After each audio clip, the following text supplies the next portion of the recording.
सभी बच्चों को नमस्कार। हम बात कर रहे थे नीट फिजिक्स की जो पीवाईक्यूज हैं उनका वीडियो अपलोड कर रहे थे, उनका सोल्यूशन प्रोवाइड करने की कोशिश कर रहे हैं, थे नहीं, ठीक है। उसके तहत हम बात कर रहे हैं यूनिट्स एंड मेजरमेंट की। अगला क्वेश्चन बेसिक खिदमत है आपके सामने, देखिए और एंजॉय करिए।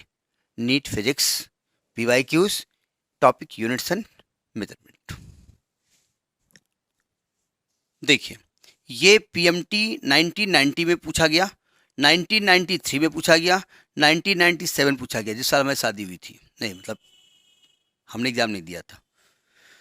क्वेश्चन पढ़ लिया जाए, तब तक आप इसकी पिक्चर देखिए। क्वेश्चन कहता है according to Newton the viscous force acting between liquid layer of area A and velocity gradient delta V upon delta Z is given by F is equal to minus eta A delta V upon delta Z where eta is a constant called, मतलब उसकी dimension ईटा की इन्होंने आपसे निकलवाई है। ठीक, आते हैं बात करते हैं क्या है।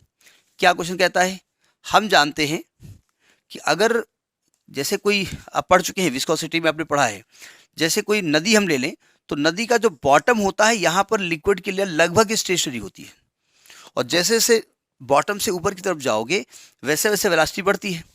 तो एक लेयर ये है, मान लिया यहाँ वेलोसिटी v है और इसके ऊपर की लेयर की वेलोसिटी थोड़ा इससे ज़्यादा होगी, v प्लस डेल्टा वी।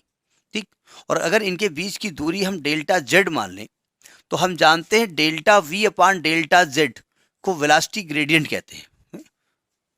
ठीक है, अब ये कह रहे हैं होता क्या है कि ये लेयर ऊपर की ओर जब जाएगी और तो नीचे वाली लेयर को नीचे को धक्का मारेगी, यानी ये लेयर के बीच में एक फोर्स काम करेगा। अगर इस लेयर के बीच का ये जो लेयर चल रही है ऐसे फोर्स लग रहा है, फ्रिक्शन फोर्स, तो अगर एरिया ए है तो फोर्स का फॉर्मूला होता है F is equal to minus eta A delta V upon delta Z. ये आपने फार्मूला पढ़ा है, कोफिशिएंट ऑफ विस्कोसिटी जब पढ़ाई गई होगी तो वहां पर ये फॉर्मूला पढ़ाया गया है। तो आपसे कह रहे हैं ईटा की डायमेंशन निकालनी। वैसे तो क्वेश्चन बोला ईटा कॉल्ड, ईटा क्या कहलाता है।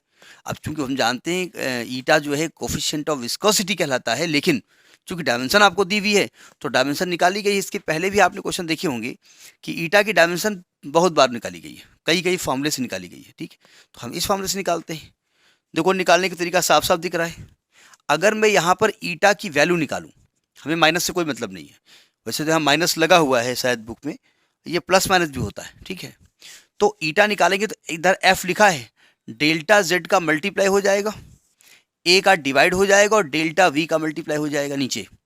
अब रख दो डायमेंशन। एफ की डायमेंशन क्या होती है, M L T inverse 2। Delta Z बोले तो हाइट, बोले तो डिस्टेंस, बोले तो लेंथ, डायमेंशन क्या होगी एल, ये तो ऊपर की डायमेंशन हो गई। नीचे आइए, ए एरिया है, एरिया की एल स्क्वायर और डेल्टा वी की क्या होगी एल टी इनवर्स 1। काटो पीटो, देखो ये एल है, ये एल है, एल स्क्वायर, ये एल स्क्वायर इससे कट जाएगा, ये अकेला एल ऊपर जाएगा तो आएगा एम एल इनवर्स 1, और -1 ऊपर जाके प्लस हो जाएगा ना, तो टी की पावर -1 बचेगा। तो this is the dimension of eta, ये ईटा की डायमेंशन है। यही आपसे पूछ रहे थे 47 क्वेश्चन, और इसका जो पार्ट सही है वो डी सही है ना। ये बहुत बार पूछा गया 1999। ये ध्यान रखिए ईटा की डायमेंशन कई बार पूछी गई है। ठीक है, अलग अलग तरीके के फॉर्मूले दिए गए, कहीं कहीं के नहीं दिए गए, डायरेक्ट बता दिया कि निकालो कोफिशिएंट ऑफ विस्कोसिटी का, तो किसी भी फॉर्मूले से इसको निकाल सकते हैं। आपने स्टोक्स का फॉर्मूला पढ़ा था, F बराबर 6 पाई ईटा आर वी, यहाँ से भी आपने ईटा का डायमेंशन निकाला था। ठीक है, तो दिस वॉज 1990, 1993, 1997 क्वेश्चन।